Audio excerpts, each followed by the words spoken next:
ॐ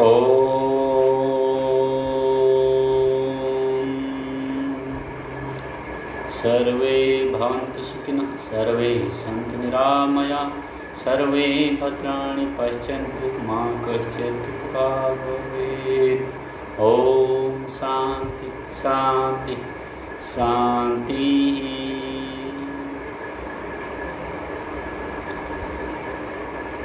आप सभी भाई बहनों का मेरे फेसबुक लाइव पर स्वागत है। विश्व योग दिवस हम मनाने जा रहे हैं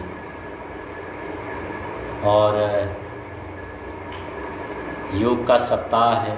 प्रतीकात्मक रूप में 21 जून को योग दिवस हम सभी भाई बहन मनाते हैं, लेकिन कोरोना काल में संभवतः इस साल जो है उतना धूमधाम से, उतने बड़ी मात्रा में हम एक स्थान पर एकत्र नहीं हो पाए। तो सोशल मीडिया के माध्यम से हम अपनी ऋषियों के ज्ञान को, अपने महर्षियों, अपने पूर्वजों के विज्ञान को प्रचारित प्रसारित करने का प्रयास करें, जिससे कि जन जागृति फैले योग के प्रति, सनातन संस्कृति के प्रति, वैदिक सनातन संस्कृति के प्रति। तो मैं आज अष्टांग योग की चर्चा आप सभी भाई बहनों के मध्य करने आया हूँ और पहला एपिसोड है, क्योंकि अष्टांग योग अगर हम चर्चा करें इस संदर्भ में तो इसका विस्तार से बताने में शायद 1 घंटा भी पूर्ण नहीं है, कई घंटे लग जाएंगे। तो जितना आज छूट जाएगा उसको मैं अगले एपिसोड में उस विषय पे चर्चा करूँगा। आप कुछ समय तक मेरे से जुड़ सकते हैं। तो सर्वप्रथम जब हम योग कहते हैं, योग शब्द का उच्चारण कहते हैं, आप हर किसी व्यक्ति से यह सुनते हैं कि योग करेंगे, योगाभ्यास करेंगे, ध्यान करेंगे, प्राणायाम करेंगे, आसन करेंगे, अलग अलग कसरत करेंगे, कुछ भी शब्द सुनते हैं। तो हमारा ध्यान इन बातों में सर्वप्रथम जाना चाहिए कि ये योग शब्द बना कैसे। कहीं ना कहीं से तो शब्द की उत्पत्ति हुई होगी। और जैसे योग शब्द है, ईश्वर शब्द है, प्राणायाम शब्द है, अलग अलग उद्योग शब्द है, कुछ भी आप ईश्वर, भगवान, देवता, इन शब्दों की उत्पत्ति के बारे में भी हमें चिंतन करना चाहिए। यह हमारा दुर्भाग्य है। देवभाषा संस्कृत का पठन पाठन आज के स्कूली संस्थानों में नहीं होता है।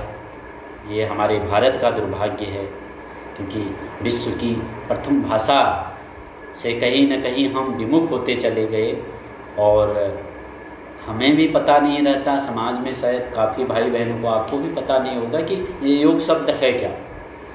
तो जब योग शब्द का हम उच्चारण करते हैं अपनी जिह्वा से, तो हमें याद आती है महर्षि पाणिनि की, क्योंकि विश्व प्रख्यात, विश्व के प्रथम संस्कृत के आचार्य।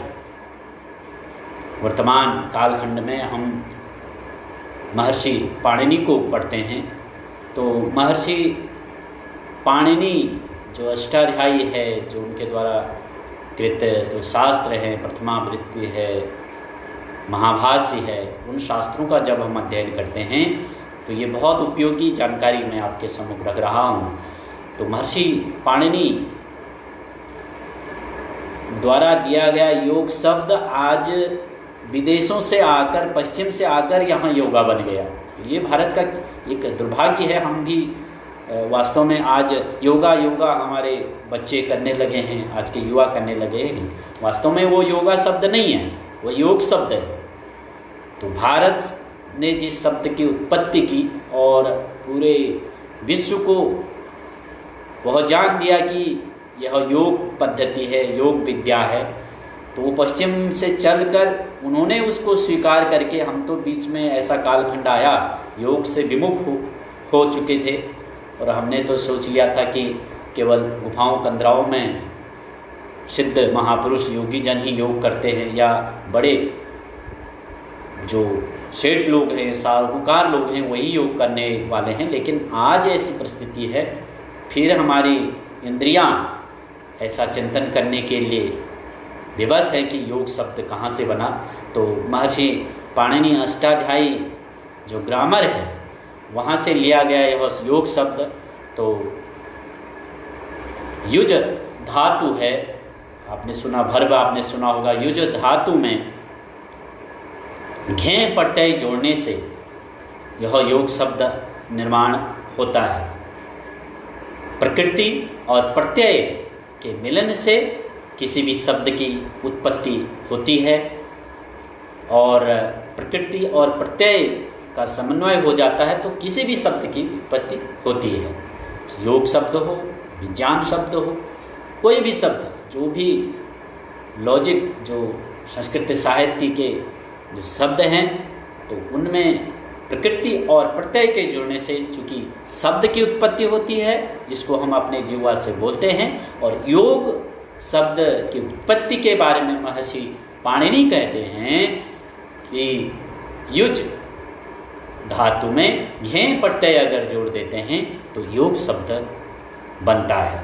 और योग शब्द के 3 अर्थ महर्षि पाणिनि ने अष्टाध्यायी व्याकरण के अनुसार दिए हैं।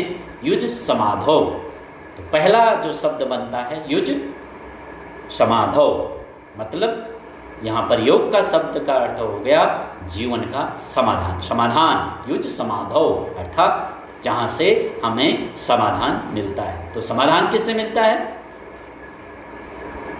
योग से मिलता है।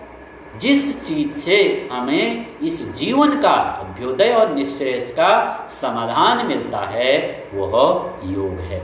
ऐसा महर्षि पाणिनि के व्याकरण से हमें पता चलता है कि युज समाधौ, अर्थात जहाँ से जीवन का समाधान, समस्याओं का समाधान, आर्थिक और भौतिक और आध्यात्मिक जो समस्याएं आती हमारे जीवन में, उन समस्याओं का समाधान जहाँ से निकलता है उसे योग कहा जाता है। युज समाधौ। फिर अगला जो धातु से निर्मित दूसरा शब्द है युजिर योगे। यहाँ पर युजिर योगे, यहाँ पर योग का अर्थ हो गया जोड़ना, मतलब इंद्रियों को, बाह्य इंद्रियों को, कर्म इंद्रियों को, ज्ञान इंद्रियों को अंतःकरण मन से जोड़ना, और मन को आत्मा से जोड़ना, और आत्मा को उस अभीष्ट, उस परमपिता परमेश्वर ईश्वर से जोड़ने का जो रास्ता जाता है वो युजुर योगे, अर्थात वह योग है। जोड़ने का कार्य जो है आत्मा को, परमात्मा को शुद्ध इंद्रियों के द्वारा, मन शुद्धि के द्वारा आत्म तत्व को धारण करने का जो रास्ता है वह युजुर योगे, अर्थात यहाँ पर योग का अर्थ हो गया जो है जोड़ना। फिर तीसरा और एक अर्थ है यहाँ पर योग का, वहाँ पर है युजुर संयमने। यहाँ पर योग का अर्थ हो गया आत्मा, इंद्रियां, अंतःकरण, मन को शुद्ध करके उस परमात्मा पर लगाना, उस परमात्मा को ध्याना, उस परमात्मा का पूजन अर्चन करना, वह यह योग है। तो 3 अर्थों में योग का वर्णन है। एक बहुत अच्छे विषय पर हम चर्चा कर रहे हैं। तो अर्थ महर्षि पाणिनि अगर हमें कोई भी कहे कि योग शब्द का अर्थ क्या है, तो महर्षि व्याकरण में कहते हैं, क्योंकि शब्द की उत्पत्ति, योग शब्द कहाँ से आया? आदिकाल में जो ऋषियों ने दिया, संस्कृत भाषा का मूल शब्द योग है। और योग शब्द किसने इन धातुओं को, इन शब्दों को इकट्ठा किया? वो महर्षि पाणिनि ने किया। जितने भी संस्कृत ग्रामर है वो पाणिनि ने उसको इकट्ठा किया। तो जैसे अंग्रेजी के शब्द हैं वो भी तो कहीं से इकट्ठा है ना, वहाँ से निकले हैं। वैसे ही प्राचीनतम जो संस्कृत भाषा है वो योग शब्द की उत्पत्ति के बारे में घें प्रत्यय जोड़कर हमारे जो है शब्द निर्माण क्रम में युज धातु में अगर हम घे प्रत्यय जोड़ते हैं और प्रकृति और प्रत्यय से जोड़ने से जो योग के शब्द की उत्पत्ति के बारे में महर्षि पाणिनि ने कहा, तो उन्होंने कहा कि 3 शब्दों में हम योग शब्द को ले सकते हैं। युज समाधौ, युजरि योगे, युज संयमने। तो ये 3 शब्दों का अर्थ जब निकलता है तो वो योग शब्द होता है। इसी को आत्मा परमात्मा ईश्वर, आत्मा परमात्मा इंद्रियों को शुद्ध करते हुए ईश्वर को जोड़ना है, इसी को योग जोड़ना हो गया। इसी को हो गया योग का अर्थ है समाधान। किसका समाधान? जीवन का समाधान। तो 3 अर्थों में यहाँ पर योग का अर्थ है। युज समाधौ, युजरि योगे, युज संयमने। इन 3 अर्थों में हमें योग शब्द की उत्पत्ति के बारे में जानकारी मिलती है। मुझे लगता है आप लोगों के लिए यह कक्षा बहुत लाभप्रद बन रही है, क्योंकि आप सभी भाई बहन बहुत एकाग्रता से सुन रहे हैं, और चाहूँगा इसको शेयर भी कर लें, जिससे कि अधिक से अधिक भाई बहनों को हम इस योग के क्रम में, अष्टांग योग के क्रम में जोड़ पाएँ, अधिक से अधिक भाई बहनों को अपने विचार संप्रेषित कर पाएँ। अब अगला विषय आता है। सर्वप्रथम योग की जब हम बात करते हैं, कुछ आज मजहबी दीवार खड़ी कर दी गई है कि ये योग तो जो है हिंदुओं का है। वास्तव में ऐसा नहीं है। जब अष्टांग योग की साधना के बारे में हम बात करेंगे तो यह कुरान पे भी लागू होता है, यह बाइबल पे भी लागू होता है, यह गीता वेद पढ़ने वालों पर भी लागू होता है, ये जो है नास्तिकों पे भी लागू होता है, ये कम्युनिस्ट विचारधारा वालों पे भी लागू होता है, ये हमारे अलग अलग पारसी से लेकर जैन, सिख, बौद्ध जितने भी भाई बहन हैं, जितने भी पंथ बने हैं, योग सबके लिए है। योग का ज्ञान सार्वभौमिक है, वैज्ञानिक है और पंथ निरपेक्ष। ये विद्या को योग कहा जाता है, क्योंकि योग जो है मजहबों की दीवारों से ऊपर उठकर जो विषय है वह योग का है। यह पंथ निरपेक्ष है। यह सेकुलर अगर कोई है, राजनीतिक पार्टियां सेकुलर का जो ड्रामा करती हैं वो सेकुलरिज्म को धारण करें ना करें, लेकिन भारत के ऋषियों का जो योग है, जो योग विद्या है, वह पूर्ण रूप से सांप्रदायिकता से मुक्त और सेकुलरिज्म जो संभाव, सार्वभौमिक, वैज्ञानिक और पंथ निरपेक्ष विद्या है, तो वह योग है। तो हिंदू, मुस्लिम, सिख, ईसाई सब योग को जिस दिन धारण करेंगे उस दिन यह संसार बहुत सुखमयी बनेगा। यह विश्व जो है सर्वे भवन सुखिनः की कामना लिए अपने जीवन को आगे बढ़ाएगा। योग शब्द की अगर हम बात करें, योग शब्द यह ईश्वर से जुड़ा हुआ शब्द है। अगर हम भक्ति योग को सफल बनाना चाहते हैं, यदि हम अपने भक्ति योग को, अलग अलग योग हैं 18 प्रकार के, वास्तव में तो पूरा जीवन ही योग है। 18 अध्यायों में भगवान श्री कृष्ण ने 18 प्रकार के योगों का वर्णन किया है। तो हम चाहे भक्ति योग के उपासक हों, हम कर्म योग के उपासक हों, हम हठ योग के उपासक हों, हम लय योग के उपासक हों, किसी भी राज योग, अलग अलग योगों को धारण करने वाला हूँ, अलग अलग योग की चेष्टाओं को करने वाला हूँ, जिस व्यक्ति का अष्टांग योग सिद्ध हो जाता है उसका संपूर्ण योग ही सिद्ध हो जाता है। अगर अष्टांग योग की साधना हमारे जीवन में नहीं है, ना हमारी भक्ति योग सफल हो सकता है, ना हमारा कर्म योग सफल हो सकता है, ना हमारा हठ योग सफल हो सकता है, ना ज्ञान योग सफल हो सकता है। लय योग, अलग अलग जो योग के नाम पर अलग अलग बातें कही गई हैं, वो योग तभी सफल हो सकते हैं, उस योग साधना में हम तभी निष्णात हो सकते हैं जब हम अष्टांग योग का पालन करें। तो अष्टांग योग सबसे पहले है, फिर अन्य योगों को हमें कहना चाहिए। अष्टांग योग में भक्ति योग भी है, अष्टांग योग में ज्ञान योग भी है, तप योग, लय योग, हठ योग, ज्ञान योग, जितने भी प्रकार के योग हैं, ये सब के मूल में है अष्टांग योग। अतः सब योगों के मूल में चूंकि अष्टांग योग है, इसलिए अष्टांग योग की साधना के बिना हम किसी भी योग में निष्णात नहीं हो सकते हैं। योग मतलब ईश्वर की प्राप्ति का साधन जो है, इन राग द्वेष से बाहर निकलने का, इस चित्त की जो शुद्धता का मार्ग है उसको प्रस्तुत करने का जो मार्ग है योग है। योग से जो समाधि प्राप्त करता है, योग से मुक्ति, मोक्ष, स्वर्ग, जो भी हम कामना करते हैं, भक्ति करते हैं, पूजा करते हैं, ये सब योग से जुड़ी चीजें हैं। और इस योग के मूल में है अष्टांग योग। और अष्टांग योग की साधना के बिना हम जो है जीवन में किसी भी सिद्धि को भी प्राप्त नहीं कर सकते हैं। चिरकाल तक, जीवन काल तक सुख समृद्धि को प्राप्त नहीं कर सकते हैं, परम आनंद को प्राप्त नहीं कर सकते हैं। भगवान का प्रेम, भगवान की भक्ति, भगवान की शक्ति हमारे साथ जुड़ नहीं सकती है यदि हमने अष्टांग योग का पालन अपने जीवन में नहीं किया।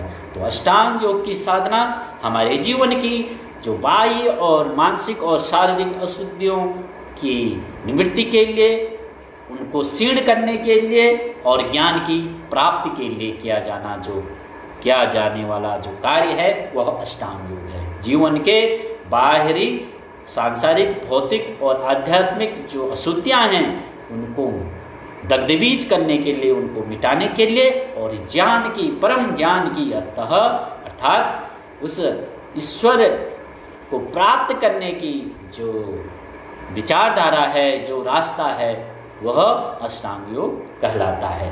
तो अशुद्धि का क्षीण हो, अशुद्धियाँ जीवन की चारित्रिक, आर्थिक, राजनीतिक, भौतिक, जितने भी शारीरिक, जितने भी अशुद्धियाँ हमारे जीवन में हैं वो मिट जाएं और हमें परम ज्ञान, चरम ज्ञान, ईश्वरीय ज्ञान की प्राप्ति हो जाए।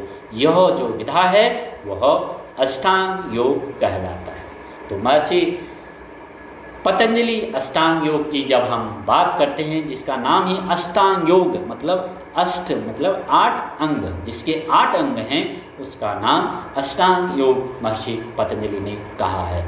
अष्टांग योग 8 अंग क्या क्या हैं? यम, नियम, आसन, प्राणायाम, प्रत्याहार, धारणा, ध्यान, समाधि। पहले यम, नियम, आसन, प्राणायाम, प्रत्याहार, धारणा, ध्यान, समाधि। तो इसमें 2 भागों में महर्षि महर्षि पतंजलि ने इसको विभक्त किया है।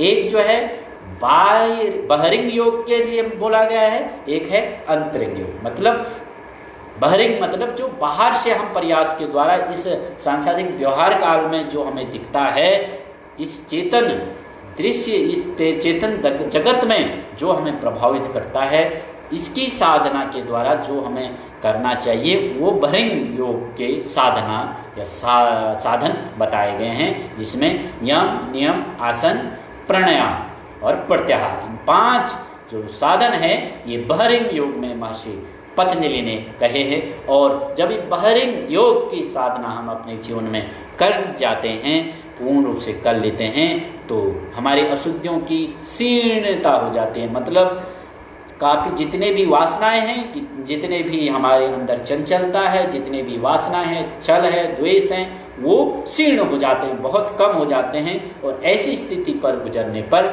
जब बाहरी आकर्षण, राग द्वेष से मिटकर हम फिर अंतरंग योग, फिर धारणा, ध्यान, समाधि। लेकिन एक बात मैंने ये समाज में देखी, हम इन बाहरी साधनों का प्रयोग नहीं करते। यम, नियम, आसन, प्राणायाम, प्रत्याहार का साधना तो करते नहीं, सीधे हम धारणा, ध्यान, समाधि की ओर जाते हैं। तो महर्षि पतंजलि ने इसको पूर्ण रूप से नकारा है कि ईश्वर प्राप्ति अंतःकरण शुद्धि बाद में होगा। पहले जो बाहरी व्यवहार के जो साधन हैं, जो योग के साधन हैं, उनको अपनाइए, तब अंतःकरण शुद्धि होगा, तब आत्म शुद्धि होगी, तब ईश्वर की प्राप्ति होगी।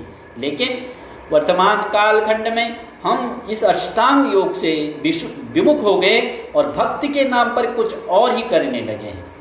तो ईश्वर की प्राप्ति का जो साधन है वो अष्टांग योग कहा गया है महर्षि पाणिनि के द्वारा, पतंजलि के द्वारा।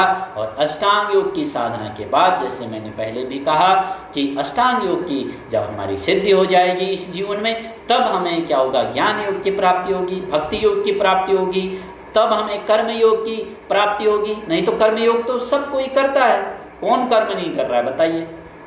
कर रहा है ना, हर कोई कर्म करते जा रहा है, लेकिन जीवन सुखी नहीं है। तो इसका मतलब अष्टांग योग की न्यूनता जीवन में होने के कारण ये स्थितियां बन रही है। मंदिर हर कोई जा रहा है लेकिन सुखी नहीं है, कारण अष्टांग योग की साधना नहीं है। अलग अलग भगवान की पूजा पाठ उपासना जब तब हम करते रहते हैं, लेकिन फिर भी जीवन दुखद रहता है, कारण अष्टांग योग की साधना नहीं होना। कोई भी जीवन में पुण्य करते हैं, अलग अलग धर्म का काम करते हैं, गौ सेवा करते हैं, फिर भी मन में अशांति है, उद्वेगों से भरा मन रहता है, निराशा आ जाती है, कोई जो विषम परिस्थितियाँ आती हैं उसमें जो है हमारे पैर लड़खड़ा जाते हैं, कोई भी जो है अनहोनी हो जाती है, फिर भी हम जो है दुखी हो जाते हैं। ये कारण क्या है? ये सब है अष्टांग योग की साधना जीवन में घटित नहीं होने का कारण। इसलिए हम पहले बहिरंग योग की साधना करें, फिर अंतःकरण शुद्धि के लिए जो आत्मोन्नति के लिए हमारे मन स्तर पर और आत्मा स्तर पर जो सेवाएं करनी हैं, जो साधना करने हैं और जो साधन बताए हैं, उनको प्रयोग करके साध्य को प्राप्त करना है। साधनों का प्रयोग करके हमें साध्य को प्राप्त करना है। तो जब सबसे पहले यम नियम आसन प्राणायाम प्रत्याहार, ये बहिरंग योग में जो है महर्षि पतंजलि कह रहे हैं कि पहले यम नियम आसन प्राणायाम प्रत्याहार की साधना करो, फिर मन की साधना करो, फिर आत्मा की साधना स्वतः ही होने लगेगी। सीधे आत्मा की साधना नहीं कर सकते, मतलब सीधे ईश्वर प्राप्त करने के लिए आप आगे नहीं बढ़ सकते, पहली सीढ़ी तो पार कीजिए, ये बता रहे हैं महर्षि पतंजलि। तो स्टेप वाइज स्टेप है। जीवन जो है ईश्वर भक्ति कहें या योग कहें या समाधि को प्राप्त करना कहें, या जो है इन चित्त वृत्तियों के जो वासनाएं हैं इनसे पार जाने के लिए जो साधन बताए हैं, वो बहिरंग योग से होते हुए जो है अंतःकरण की शुद्धि, आत्मशुद्धि के लिए शास्त्रों में बताया है। तो ये अष्टांग योग में सर्वप्रथम हम बहिरंग योग की आप चर्चा करते हैं। उसमें सबसे पहले क्या कहा महर्षि पतंजलि ने? यम, फिर नियम। तो यम क्या है? यम जो है सांसारिक अनुशासन, व्यवहारिक अनुशासन को यम कहा जाता है। पहले जब तक जिसके अंदर व्यवहारिक अनुशासन नहीं होगा जीवन में, जिसका सामाजिक नियमों का पालन नहीं कर रहा है, तो उसको कैसे समाधि प्राप्त कर सकता है? तो महर्षि पतंजलि ने कहा जो पहले यमों की साधना करो। यम की साधना कैसे करेंगे? यम मतलब अहिंसा, सत्य, अस्तेय, ब्रह्मचर्य, अपरिग्रह। जिसके जीवन में ये साधना नहीं होगी तो फिर कैसे ईश्वर प्राप्ति होगी? कैसे बहिरंग योग सिद्ध हो जाएंगे? कैसे ईश्वर भक्ति घटित हो जाएगी? कैसे भक्ति योग पास हो जाएंगे? कैसे हम ज्ञान योग में प्रतिष्ठित हो जाएंगे? कैसे हम निष्काम कर्म योग में प्रतिष्ठित हो जाएंगे अगर हमारे अंदर यम की साधना नहीं है? सत्य, अहिंसा, सत्य, अस्तेय, ब्रह्मचर्य, अपरिग्रह, ये महर्षि पतंजलि। देखिए हमारे जितने भी ऋषि मुनि थे वो कालजयी थे, वो गुणातीत थे, वो अपने जीते जी इस शरीर पिंड के रहते हुए सारे उन जीवन के रहस्यों को, उस भगवान के रहस्यों को जानने वाले थे। वो जो है उस काल के गर्त में जो छिपा हुआ रहस्य है उसको भी वो जानने वाले, अपने ब्रह्म ज्ञान के द्वारा, अपने तेजस्विता के द्वारा, अपने ब्रह्मचर्य के द्वारा, अपने ईश्वर साधना के द्वारा उस काल की गति तक को नापने वाले का सामर्थ्य हमारे ऋषियों में था। इसीलिए उन्होंने कहा पहले यम नियमों की साधना करो। अरे व्यावहारिक आचरण अपना ठीक करो।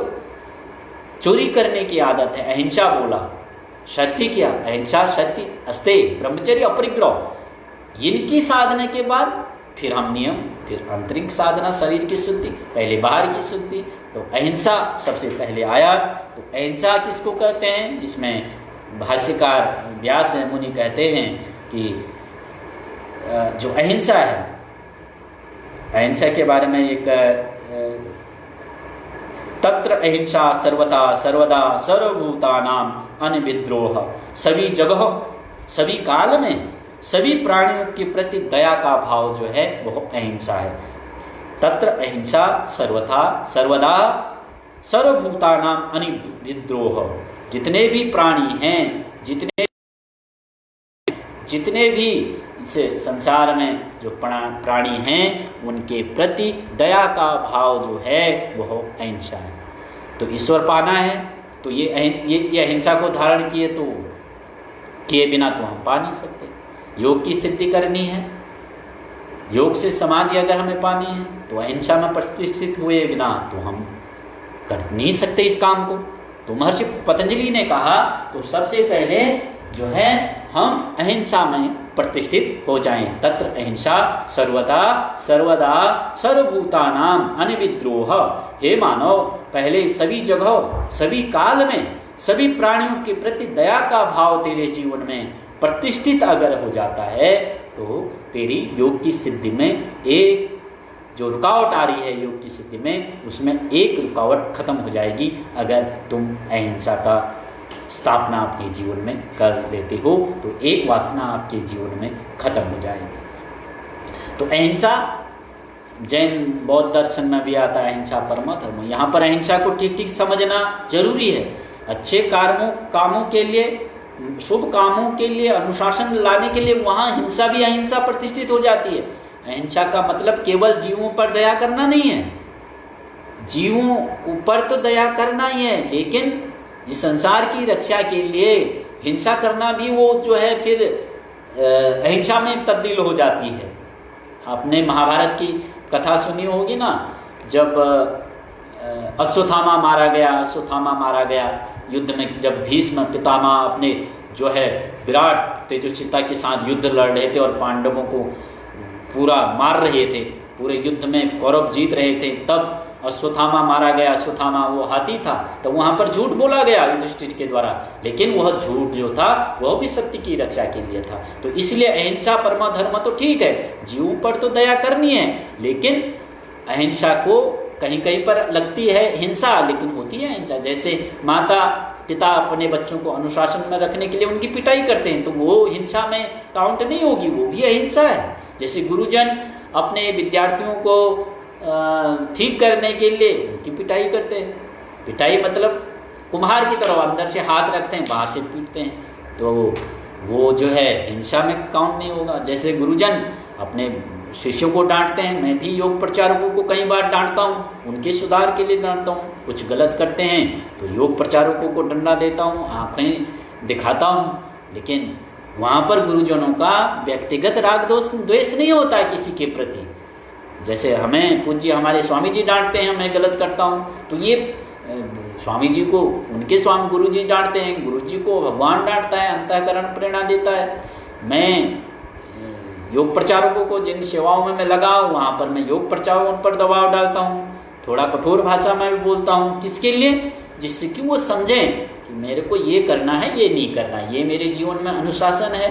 तो हर व्यक्ति को अनुशासन में लाने के लिए जो हिंसा की जाती है, थोड़ा बहुत डांट फटकार मिलती है, तो वो हिंसा में काउंट नहीं है। इतना मैं ही कहना चाहता हूँ। बाकी जीव जातियों पर जितने भी प्राणी हैं, जितने भी जानवर हैं, उनके प्रति तो हमें अहिंसा का भाव रखना ही है। अगर अहिंसा नहीं है तो फिर केवल कसरत हो जाएगी। आप सब आसन भी लगा लेंगे, प्राणायाम भी कर लेंगे, अनुलोम विलोम कर लेंगे, जो भी आसन प्राणायाम जितने भी शरीर को मोड़ना डोलना, जो भी भाषण भी दे देंगे, लेकिन अहिंसा प्रतिष्ठित नहीं होगी तो योग की सिद्धि नहीं होगी। जिस लक्ष्य के लिए योग विज्ञान बनाया है उसकी प्राप्ति नहीं होगी। तो अहिंसा मैंने समझाने का प्रयास किया। तो महर्षि पतंजलि ने कहा तो सर्वप्रथम अहिंसा की प्रतिष्ठा जीवन में हो, तो अहिंसा प्रतिष्ठित होगी तो भक्ति प्रतिष्ठित होगी, तो फिर है सत्य।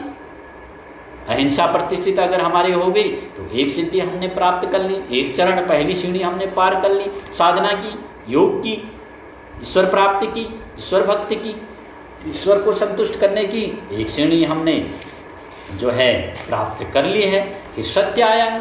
तो भाष्यकार सत्य के बारे में क्या कह रहे हैं? तो महर्षि व्यास जी क्या करें? सत्यम यथार्थे वागमन से यथा दृष्टम तथा अनुमितम तथा यथा श्रुतम। सत्यम यथार्थे वागमन से यथा दृष्टम यथा अनुमितम यथा श्रुतम। मतलब महर्षि जो है व्यास जी जो भाष्य लिख रहे हैं उसमें कह रहे हैं जो पदार्थ जैसा है उसके संदर्भ में वैसी ही वाणी और वैसा ही मन में होना सत्य कहलाता है। मतलब जैसा देखा जैसा सुना वैसा ही बोलना। लेकिन जब हमारे निजी जो भोग वासनाएं टकराती हैं तब व्यक्ति वहाँ पर भगवान को झूठ बोलने लग जाता है, छल करने लग जाता है, माता पिता से छल करने लग जाते हैं, गुरुजनों से छल करने लग जाते हैं, भगवान के सम्मुख अपने दोषों को छुपाने का प्रयास करते हैं। कोई भी नौकरी करते हैं तो वहाँ पर हम छल करने लग जाते हैं अपने बॉस के साथ। जो ऑफिस में जिस नौकरी को जिस धंधे को हम करते हैं वहाँ पर छली बन जाते हैं। जब बॉस आता है, सीनियर आता है, उस समय यस सर करता है। जैसे बॉस चले जाता है तो फिर जो है काम को ईमानदारी से नहीं करता है। तो सत्य बॉस को संतुष्ट करने के लिए झूठे बातें करके सत्य में प्रतिष्ठा होने की कोशिश करता है। तो ये भगवान जो है महर्षि पतंजलि ने कहा जो यम में जो सत्य का है तो हम क्या करें, सत्यम यथार्थे वाग्मनशे यथा दृष्टम यथा अनुमितम यथा श्रुतम। जो पदार्थ जैसा है उससे संबंध में वैसी ही वाणी वैसा ही मन में होना सत्य कहलाता है। तो सत्य को तो आप जाते हैं, लोक व्यवहार में सभी आचार्य गुरुजन माता पिता यही तो बोलते हैं हमें कि सत्य का उद्बोधन करो, सदा सत्य बोलो। मंदिरों में क्या लिखा रहता है, यही तो लिखा रहता है, सदा सत्य बोलो, सदा सत्य बोलो। तो जीवन में झूठ नहीं बोले। जब झूठ कैसे नहीं बोलेंगे, जब हम योग में प्रतिष्ठित होंगे, इसका अभ्यास करेंगे, ईश्वर की इस विरासत को संजोने का काम करेंगे, तो तब हमारे अंदर सत्य की प्रतिष्ठा होगी। सत्य प्रिय होने पर अंतःकरण मन की शुद्धि होती है। अगर सत्य प्रिय हो जाएंगे, सत्य को हम धारण करेंगे, तो स्वतः ही आपको लगता है अगर हम कहीं पर सत्य बोल जाते हैं तो अंदर से खुशी होती है, नहीं होती है, बाहर आप बता नहीं पाते। लेकिन आपको अंतःकरण में तो पता है कि मैं सत्य हूँ, मैं झूठ नहीं बोल रहा हूँ। मैंने अपनी वासनाओं के लिए, अपने लोभ के लिए, अपने अहंकार के लिए झूठ का सहारा नहीं लिया। उन बातों को, उन विचारों को आप दूसरे के सम्मुख प्रकट नहीं कर पाते, लेकिन फिर भी आपका अंतःकरण स्वयं यह जानता है कि मैं निर्दोष हूँ। और आपका आत्मबल, आपका आत्मगौरव, आपका आत्म जो है जान वो प्रबल होता है। आप कॉन्फिडेंस में रहते हैं कि मैं तो सत्य हूँ। और दुनिया आपको नकार भी देती है ऐसे समय में, लेकिन आपका अंतःकरण शुद्ध होता है, आपकी आत्मा गवाही देती है, बेटे तूने तो ठीक ही काम किया है। कोई दुनिया आपको न्याय दे पाए या ना दे पाए, लेकिन आपकी आत्मा आपके साथ में रहती है और आपको प्रेरणा देती है कि आप सत्य बोले हैं। लेकिन जब असत्य का भाषण करते हैं अपने स्वार्थों के लिए, अपने वासनाओं के लिए, तो कहीं न कहीं निंदा से हमारी आँखें, हमारा आत्मबल जो है कम हो जाता है, आँखें झुक जाती हैं, सेल्फ कॉन्फिडेंस नहीं रहता है। ये क्यों होता है? ये सत्य का उद्बोधन नहीं करने के कारण, सत्य को धारण नहीं करने के कारण। इसलिए महर्षि पतंजलि ने कहा, अरे मेरे भाइयों, ये योग विद्या है, यह ईश्वर प्राप्ति का जो रास्ता है, ये भगवत प्राप्ति का रास्ता है, वह अष्टांग योग से होकर जाता है। ऐसा तो सत्य का भाषण हमारे जीवन में हो, ऐसा हमें। फिर है अस्ते, चोरी नहीं करना। अब चोरी बाह्य जगत में चोरी नहीं करना, क्योंकि ये व्यवहारिक चीज़ें हैं। तो सामाजिक अनुशासन सीखने के लिए चोरी नहीं करना है। जिसको चोरी करने के लिए जिसकी आदत होगी, जो अपने कार्य को ईमानदारी से नहीं करता, जो चोरी करता है शॉर्टकट फायदा पहुंचाना चाहते हैं। लेकिन कई बार उसको लगता है कोई मुझे देख नहीं रहा है, मैं तो चोरी कर रहा हूँ, लेकिन वह अपनी नज़रों में भी गिरता है, भगवान की नज़रों में गिरता है। और जब पकड़ा जाता है चोरी करते हुए तो स्वतः ही वो आत्मग्लानि का शिकार होता है, आत्मबल डाउन हो जाता है। अरे मैंने चोरी की, कितनी वो कोशिश करता है मैंने चोरी नहीं की, लेकिन चोरी तो उसने की होती है, लेकिन उसकी आत्मा अंदर से क्रूसित होती है, दुखी होती है, वेदना देती है, अरे तूने ये क्या कर दिया झूठ बोलकर। तो ये जो स्थिति है, महर्षि पतंजलि ने कहा, अगर हम समाधि को पाना चाहते हैं, ईश्वर को प्राप्त करना चाहते हैं, भक्तिमय हमारा जीवन बनाना चाहते हैं, कर्मयोग की प्रतिष्ठा अपने जीवन में करना चाहते हैं, तो हमें झूठ का सहारा नहीं लेना है। और झूठ ना बोलकर सत्य का आचरण करने वाला हमारा जीवन हो और अस्ते चोरी करने का भाव हमारे जीवन से पूर्ण रूप से, ऐसा करने से मन की शुद्धि होने से सहायता मिलती है। स्वतः ही पता है अगर चोरी नहीं करेंगे तो जीवन में स्वतः ही हमारी जीवन शुद्ध हो जाएगा, मन की शुद्धि हो जाएगी। तो यम में सत्य, अहिंसा, अस्तेय और ब्रह्मचर्य। ब्रह्मचर्येण तपसा राजा, एक श्लोक है, ब्रह्मचर्येण तपसा देवा मृत्युम पाघ्यनत। ज्ञानी लोग ब्रह्मचर्य के तपोबल से मृत्यु पर विजय पा लेते हैं, ऐसा वेद भगवान का उद्घोष है। तो ब्रह्मचर्य का पालन करना, वासनाओं से बाहर निकलने का प्रयास करना, काम वासनाओं से मुक्ति, जवानी में बाहर आना।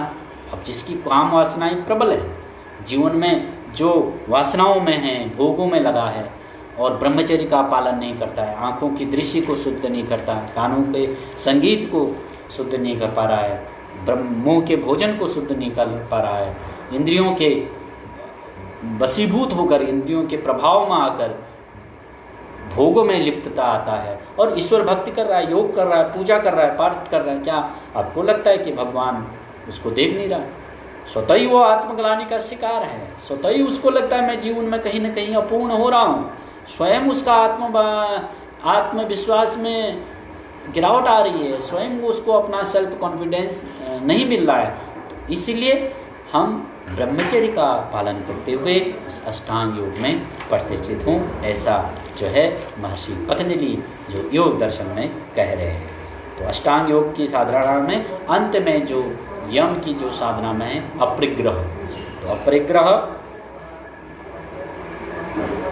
आप समझते ही है, जैन दर्शनों में, बौद्ध धर्म दर्शनों में बहुत ज़्यादा इसकी व्याख्या है कि अपरिग्रह, जितने जीवन की नितांत आवश्यकता है उतना ही हमारा जीवन संग्रह में लगे, उतने ही हम भौतिक संसाधनों का संग्रह अपने निज हित के लिए, निज प्रयोग के लिए करें। बाकी अपना जो है सामर्थ्य है, अपना ऐश्वर्य है, अपने जो भगवान ने हमें विभूतियाँ दी हैं उन साधनों का प्रयोग जो है हम समाज कल्याण के लिए, इस मानव कल्याण के लिए, राष्ट्र निर्माण के लिए करें। इसको अपरिग्रह कहा जाता है। विषयों से जो भी हम संसार के विषयों को प्राप्त करते हैं, उन विषयों से उपार्जन, रक्षण, क्षय और संग, अहिंसा, दोष देखकर विषय भोगों में दृष्टि से उनका संग्रह नहीं करना। उपार्जन के भाव से कि मेरा हो जाए ये भाव जो है, रक्षण, मैं इसकी रक्षा करूं, ये भाव आ जाए, क्षय, ये दूसरा इसको खराब कर देगा, मैं इसका रक्षण करूंगा और मेरे संग ये चीज़ें रहें, और फिर उसके लिए हिंसा करना, फिर दोषों को धारण करना, ये जो है ये है अपरिग्रह नहीं होना। तो इसीलिए अपने जीवन के लिए इतना नितांत आवश्यक है उतने संसाधनों का उपयोग करना, और फिर बाकी का उपकारी हमारा जीवन हो। और उपकारी जब हमारा जीवन बनता है, समाज कल्याण की दृष्टि से हमारा जीवन आगे बढ़ता है, तो स्वतः ही हमारा आत्मबल प्रबल हो जाता है, स्वतः ही हमारी जो है सेल्फ कॉन्फिडेंस बन जाता है, और वो भी आत्मविश्वास दूसरा भी चेक कर पाता है। देखो, लगता है आदमी को ये झूठ नहीं बोल रहा, क्योंकि आपका आत्मविश्वास जब आप अंदर और बाहर एक हो जाते हैं तो भगवान भी आपको देखता है कि ये भगवान ये छल नहीं कर रहा है, गुरुजन भी देखते हैं। नहीं तो कहीं न कहीं आपकी हरकतों से, आपकी गतिविधियों से, आपके रहन सहन से, आपकी चेष्टाओं से, आपके बात करने के तरीके से तो व्यक्ति पहचान जाता है ये व्यक्ति कहीं छल कर रहा है, क्योंकि वह उतना आत्मविश्वास में रहता नहीं है, वो आत्मदुविधा में रहता है, वो आत्मग्लानि का शिकार हो ही जाता है जब हमारे जीवन में इन यमों का धारण नहीं होता है। यमों को हम यदि धारण नहीं करते तो कितनी अच्छी बातें महर्षि पतंजलि ने बताई। यम है, ये मैंने जैसे कि कहा, सामाजिक अनुशासन हमें सिखाती है, सामाजिक व्यवहार सिखाते हैं, सामाजिक मर्यादाएं सिखाते हैं, सामाजिक नियम सिखाते हैं। तो ये 5 महाव्रत कहे गए हैं महर्षि पतंजलि के द्वारा। यही बुद्ध ने कहा है, यही महावीर ने कहा है, यही सभी महापुरुषों ने किया है। और जितने भी महापुरुष धरती पर बड़े महान हुए हैं, महान कार्यों को सृजन किए, उन्होंने यम, नियम, आसन, प्राणायाम को, प्रत्याहार को धारण करके ही वो धारणा, ध्यान, समाधि तक पहुँचे। वो भगवान श्री कृष्ण भी वो समाधि को तभी प्राप्त किए, उन्होंने यम, नियम, प्राणायाम, प्रत्याहार की साधना की। वही भगवान श्री राम भी उतने महान तभी बने, समाधि को प्राप्त तभी करे, उतने महान विभूतियों को, शक्तियों को तभी वो प्राप्त किए जब उन्होंने यम नियमों का पालन किया। जितने भी हमारे ऋषि मुनि हैं, हमारे पूर्वज हैं, चाहे वर्तमान कालखंड में, चाहे पूज्य हमारे स्वामी जी महाराज हों, स्वामी विवेकानंद, महर्षि दयानंद, महर्षि अरविंद, महर्षि रमन, आदि गुरु शंकर, समर्थ गुरु रामदास से लेकर फिर जो है पीछे पतंजलि, पाणिनि, गौतम, कणाद, जैमिनी, आचार्य चाणक्य, जैमिनी, अलग कोटि कोटि ऋषि मुनियों ने यम नियमों का, अष्टांग योग का 100% पालन किया। उसमें भी बहरिंग योग, जो यम नियम आसन प्रत्याहार की धारणा साधना की, बहरिंग योग की साधना की, उसके बाद उन्होंने जो है अंतरंग योग में प्रवेश किया, मतलब धारणा ध्यान समाधि। वो धारणा ध्यान समाधि क्या है? वो अंतःकरण, जब शरीर बाहर से शुद्ध हो जाता है, इंद्रियों दोष मुक्त हो जाती हैं, आँखें दोष मुक्त हो जाते हैं, कान दोष मुक्त संगीत से मुक्त हो जाते हैं, भोजन हमारे अहिंसावादी हो जाता है, पंच इंद्रियां, कर्मेंद्रियां शुद्ध हो जाती हैं, जो अंतःकरण शुद्ध हो जाता है, तब वो धारणा ध्यान समाधि को आगे बात बढ़ती है उस ईश्वर प्राप्ति की ओर। हम क्या करते हैं? सीधे इन चेष्टाओं को किए बिना, इन साधनों को प्रयोग किए बिना हम सीधे ईश्वर को प्राप्त करना चाहते हैं, इसीलिए तो मंदिर में जाते हैं ना। तो ये सही रास्ता नहीं है। धारणा ध्यान समाधि पाद में लगेगी, उस मोक्ष की प्राप्ति, स्वर्ग की प्राप्ति, उस मुक्ति की कामना हम तभी करेंगे जब हम यम नियम आसन प्रत्याहार, ये बहरिंग योग जो महर्षि पतंजलि ने अष्टांग योग में बताए हैं, उनको धारण करेंगे अपने जीवन में। और उसके बाद जब बाहरी, सही बात है, जब हमारा भोजन शुद्ध हो जाएगा, हमारी आंखें शुद्ध हो जाएंगी। जब आंखों से हमारा फिल्म देखने को मन नहीं करेगा, पिक्चर देखने को मन नहीं करेगा, डिस्को डांस देखने को मन नहीं करेगा, कानों से गलत संगीत सुनने को मन नहीं करेगा, गलत भोजन करने को मन नहीं किया, इन 5 चोरों की शुद्धता हो जाएगी, तो हाथ ठीक सही दिशा में काम करने लगेंगे और पैर सही दिशा में काम करने लगेंगे, और अंतःकरण जो इंद्रियां हैं, वासनाएं मृत हो जाएंगी, तो अंतःकरण तो स्वतः शुद्ध हो ही जाएगा। और अंतःकरण शुद्ध हो जाएगा तो विधारणा ध्यान समाधि बहरिंग योग जो है, अंतरंग योग जो है, सिद्धि हो ही जाएगा। तो ये कितना विराट रूप यहाँ पर अष्टांग योग में हम भगवान पतंजलि ने दिखाया है। और यही वेदों का सार है, यही गीता का सार है, यही उपनिषदों का सार है। और जितने भी हमारे जो कथाकार हैं, जो ये प्रवचनकार हैं, उनसे भी मैं आग्रह करूँगा, और आप लोगों को भी मैं आग्रह करूँगा, आप अपने घरों में ऐसे प्रवचन कराएं। तो इन विषयों से जुड़े हुए, क्योंकि ये जीवन से जुड़े हुए विषय हैं, इन विषयों पर हमारी कथाएं होंगी, हमारे प्रवचन होंगे, तो हमारे जीवन का जो सूरज है ना, वो प्रदीप्तमान होगा, प्रकाशित होंगे हम अपने जीवन से, अपने इंद्रियों से, और जीवन शुद्ध हो जाएगा तो आत्म शुद्ध हो जाएगा। तो आज मैंने कितना लंबा विषय है, देखिए मैंने काफ़ी विषय चर्चा किया आपको। अष्टांग योग, पहले मैंने आपको योग की परिभाषा बताई, योग की कैसे बना, ये विषय, इस वीडियो को मैं अपने YouTube पे डालूंगा, स्वामी पुण्यदेव, आप वहाँ से भी इसको देख पाएंगे। तो यम नियम, यम की आज हमने चर्चा की है, तो कल नियम की चर्चा करेंगे शारीरिक शुद्धि के लिए, फिर यम नियम आसन बात करेंगे, फिर प्राणायाम करेंगे, फिर जो है प्रत्याहार करेंगे, फिर आएगा अंतःकरण शुद्धि के लिए धारणा ध्यान समाधि। तो 8 अंग है ना, यम नियम आसन प्राणायाम प्रत्याहार धारणा ध्यान समाधि। समाधि मतलब वो ईश्वर प्राप्ति, जो समाधि कहें या ईश्वर दर्शन, मुक्ति मोक्ष, जो वो रास्ता है। तो ये शॉर्टकट नहीं है जीवन, ईश्वर भक्ति शॉर्टकट नहीं है, ये क्रम है। तो यम निश्चय होके जाता है, नियम को जाता है, आसन प्राणायाम प्रत्याहार धारणा ध्यान समाधि। लेकिन हमारी भक्ति क्या होती है? हम यमों का पालन नहीं करेंगे, अहिंसा रहेगी नहीं, मीट मांस खाएंगे, फ्रिज में हमारा अंडा रहेगा, जानवरों को मार के उनको कत्ल करके उनका भक्षण करेंगे, दूसरी तरफ हम राम राम जपेंगे। और ये रास्ते नहीं हैं, ये तो भगवान के साथ छल है। तो ऐसा नहीं होकर रास्ता यही है, यमों की प्रतिष्ठा, जिस पर हमने सत्य अहिंसा अस्तेय ब्रह्मचर्य अपरिग्रह की आज चर्चा की। फिर नियमों की चर्चा हम आगे करेंगे, फिर एक एक क्रम को आगे बढ़ाते हुए फिर समाधि तक पहुँचेंगे, उस भगवत प्राप्ति तक। तो एक एक स्टेप तक हम आगे बढ़ेंगे। आज के लिए इतना ही। अष्टांग योग के पहले अध्याय में आपने इतने गंभीरता से मेरे साथ जुड़े रहे, और आप सभी खुश रहें, स्वस्थ रहें। अब आपसे विदा लेता हूँ। ओम सर्वे भवन्तु सुखिनः, सर्वे सन्तु निरामया, सर्वे भद्राणि पश्यन्तु मा कश्चित् दुःखभाग् भवेत्। ओम शांति शांति शांति।